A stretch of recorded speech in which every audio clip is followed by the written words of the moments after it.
আল্লাহ কি আমাদেরকে হিন্দু ঘরে জন্ম দিতে পারতো না? কথা বলেন, পারতো না?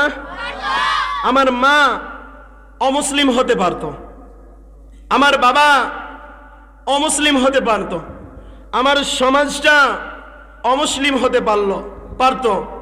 যেই রব আমার মাকে মুসলিম দিয়েছে, যে রব আমার বাবাকে মুসলিম দিয়েছে, যে রব আপনাকে আমাকে মুসলিম ঘরে জন্ম দিয়েছে, তবুও যদি মুসলিমদের কালচার না মেনে পৃথিবীতে চলাফেরা করি, আল্লাহ কি মেনে নিব? কখনো মেনে নিবে না, কখনো না। কিন্তু আমরা ভুল করি চলতে ফিরতে। আল্লাহ কি আমাদেরকে হিন্দু ঘরে জন্ম দিতে পারতো না? কথা বলেন, পারতো না? আমার মা অমুসলিম হতে পারতো, আমার বাবা অমুসলিম হতে পারতো, আমার সমাজটা অমুসলিম হতে পারতো। যেই রব আমার মাকে মুসলিম দিয়েছে, যে রব আমার বাবাকে মুসলিম দিয়েছে, যে রব আপনাকে আমাকে মুসলিম ঘরে জন্ম দিয়েছে, তবুও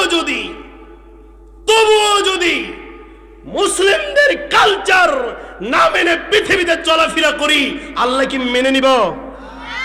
কখনো মেনে নিবে না, কখনো না। কিন্তু আমরা ভুল করি চলতে ফিরতে। আল্লাহ কি আমাদেরকে হিন্দু ঘরে জন্ম দিতে পারতো না? কথা বলেন, পারতো না? আমার মা অমুসলিম হতে পারতো, আমার বাবা অমুসলিম হতে পারতো, আমার সমাজটা অমুসলিম হতে পারতো। যেই রব আমার মাকে মুসলিম দিয়েছে, যে রব আমার বাবাকে মুসলিম দিয়েছে, যে রব আপনাকে আমাকে মুসলিম ঘরে জন্ম দিয়েছে, তবুও